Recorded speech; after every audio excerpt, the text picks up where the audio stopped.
Comme je vous l'ai annoncé dans le sommet de cette émission, nous avons l'honneur et tout le plaisir de recevoir dans ce numéro la personnalité fêtière du tourisme au Bénin. Je veux nommer le ministre Jean-Michel Abimbola. Et cela se passe dans la rubrique Bon à savoir.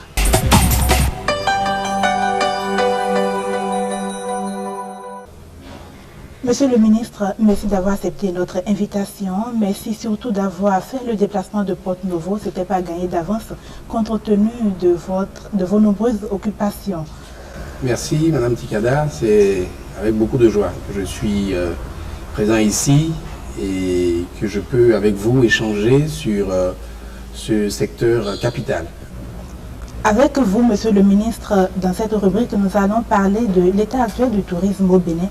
Nous allons discuter des problèmes réels qui minent le secteur et qui ralentissent son essor. Et bien entendu, nous allons échanger également par rapport aux éventuelles mises en œuvre auxquelles l'on est en droit de s'attendre pour rectifier le tir.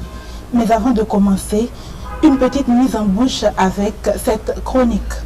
Lorsque vous voyagez ou que vous parcourez pour votre simple plaisir, un lieu autre que celui où vous vivez habituellement, on dit que vous êtes en tourisme.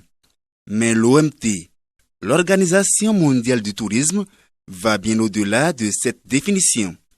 Selon l'institution, le tourisme est un déplacement hors de son lieu de résidence habituel pour plus de 24 heures, mais moins de 4 mois, dans un but de loisir, un but professionnel ou un but sanitaire. D'autres sources mentionnent encore que le tourisme est un ensemble beaucoup plus vaste d'activités, de pratiques extrêmement variées. Il était initialement rattaché au loisir et à la santé, mais englobe désormais l'ensemble des activités économiques auxquelles une personne fait appel lors d'un déplacement inhabituel, comme le transport, la restauration, les hôtels et bien d'autres. Fondamentalement, on retiendra que pour qu'il y ait tourisme, 4 paramètres essentiels doivent être réunis.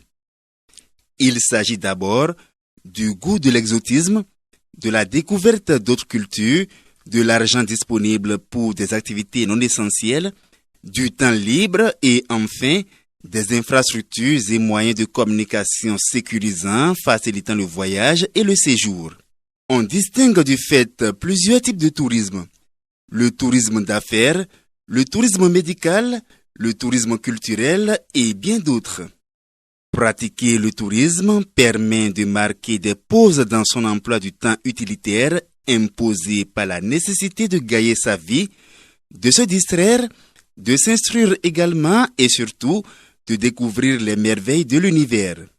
Selon les dernières statistiques de l'Organisation mondiale du tourisme datées de l'année 2012, les 10 premiers pays les plus visités d'Afrique sont l'Égypte, avec plus de 11 millions d'arrivées, le Maroc avec plus de 9 millions d'arrivées, l'Afrique du Sud en 3e position avec plus de 9 millions d'arrivées. Viennent ensuite la Tunisie, l'Algérie, le Zimbabwe, le Kenya, l'Ouganda, la Namibie et enfin le Sénégal en 10e position avec 1 million d'arrivées. Le Bénin, un pays du golfe de Guinée avec son riche patrimoine touristique, la stabilité politique et l'hospitalité qu'on lui connaît, sans oublier sa reconnaissance au plan mondial en tant que berceau du vaudou, n'a enregistré que quelques 209 000 arrivées en 2011 selon le classement World Development Indicators. Au niveau mondial, la France, les États-Unis et la Chine restent en tête de ce classement avec respectivement 83, 67 et près de 58 millions d'arrivées en 2012. Il est à remarquer ici que depuis les années 90, la France reste une destination très prisée dans tout le monde entier. Raison, la diversité de ses paysages, la richesse de son patrimoine historique, culturel et artistique, mais également son climat tempéré. Ce qui, de toute évidence, apporte une plus-value et fait du tourisme un outil essentiel du développement, ce que ne démentent pas non plus les statistiques de l'OMT. Elle renseigne que le tourisme représente 9% du produit intérieur brut mondial, un emploi sur 11 et 6% des exportations des pays les moins développés.